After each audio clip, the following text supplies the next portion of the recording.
Hey everyone, my name's Rob Patterson, and I'm the lead pastor at New Hope Community Church in Loudonville, Ohio.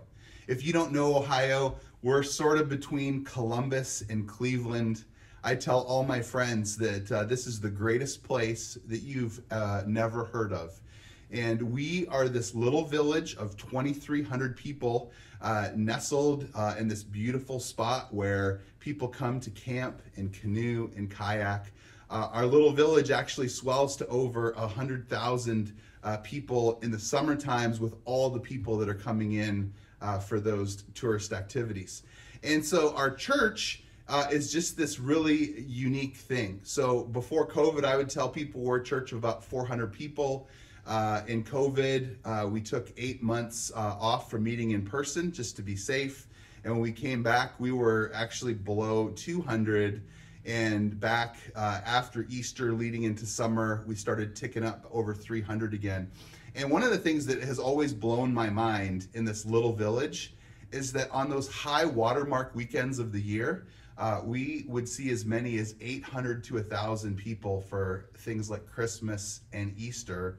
And probably even more amazing to me than that is we just celebrated 20 years in existence as a church. And every week almost, we see brand new people still. And we try very, very hard to steward this good gift that God has given us. In fact, I think I might be the perfect person to talk today about this topic of how do we make sure we're developing ourselves as pastors, as a staff, as a board, to make sure that we aren't just people who are consumeristic fans that celebrate the product that our church puts on the weekends, but that we are actually engaged in the mission of God in reaching people who are far from Jesus. And so here at New Hope, here's how we say that. It's actually our mission to multiply spaces where people can come just as they are, encounter Jesus, and leave different.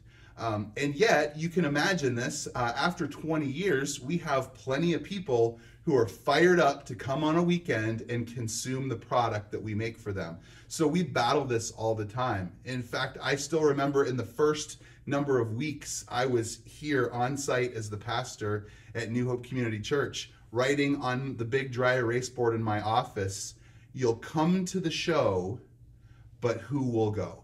So how do we mindfully engage with ourselves and with our people so that they are intentional? Because I guarantee, listen, if you're a pastor and you love your staff and you love your board, that likely covers over a multitude of sins. But I know a lot of pastors who are always fighting against their board, their elders, their staff, and it just doesn't go well.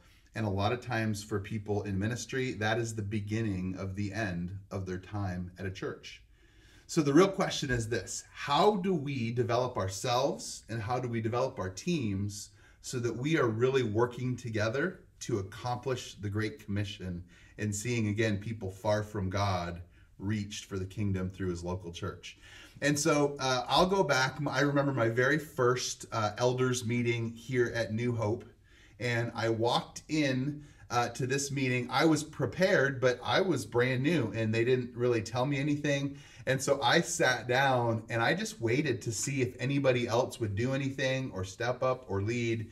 And I just waited. And it actually at some point got a little bit uncomfortable and they were all looking at me and I was looking at them. And one of them was kind of like, okay, I guess I'll lead. Well, I was prepared, so I handed out my stuff. But that was a sign to me that while I had people that had some experience serving on that team and I had people who were mature spiritually and who loved Jesus, the truth was they didn't know what to do. And so we spent years going through developmental things and still do those kind of things.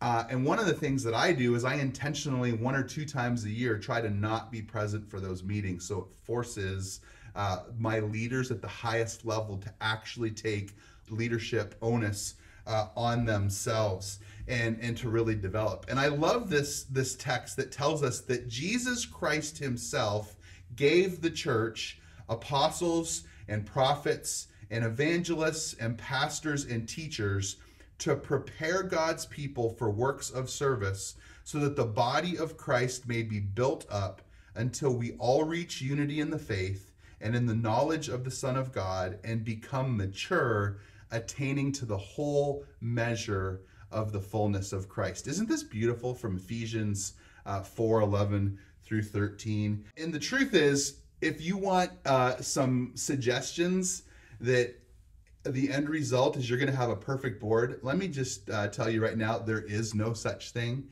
And so you can have the greatest approach, and we're still going to see strengths that come from our approaches, and we're going to see weaknesses, which is why it's so great to have a multitude of people like me bringing these trainings. And so there are 3 things that I would encourage you to think about if you really want to develop your people in a way that doesn't, again, just lead to people who love what you do on a weekend and come consume that, but people who go out every week and who are engaged in the Great Commission. The first is this. I think we need to encourage presence at church functions. You know, if we have elders, if we have staff, they need to be at most church functions. And I know some people tell me, well, Rob, that would be great. My elders don't show up. That's pretty important. That needs to happen.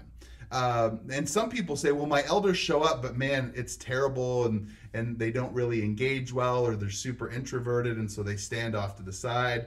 And one of the things we do, and I think this is good for us to think about, is that as we are selecting elders, we always try to select people, we would say, who already are elders. They already function in a way that really typifies what an elder should be. So we're not taking people that need development. I think you should have a pipeline to help nurture and grow people who could potentially be future elders. But when you're selecting elders, as much as is possible, and I know in some settings you're like, we're brand new, or we're just getting started, we're not quite there yet, you got to pick your best people. But man, try to pick people who are already there and then encourage them to be present, to listen, to pour into people at church functions. The second thing I would say, which is super important, is this. You need to equip your key people to go and to model what that looks like.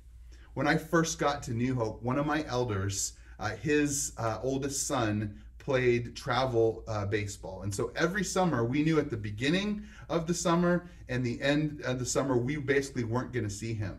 And that frustrated me so much.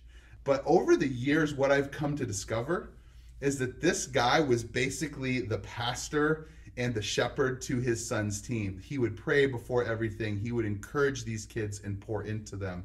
And so now, as we've had other seasons where other one of our board members, our elders, have had seasons like that, man, we want to model and encourage and equip them to really go and to be missionaries everywhere they are. And then I'd also say, as a last thing, I want you, and man, you have to do this, you've got to model this yourself. Actually, I'm wearing a shirt that I bought last week because I had a guy in my church who was a big Harley Davidson guy. I'm a motorcycle guy, but I'm not a Harley guy. But he passed away at 58 years old, suddenly and tragically.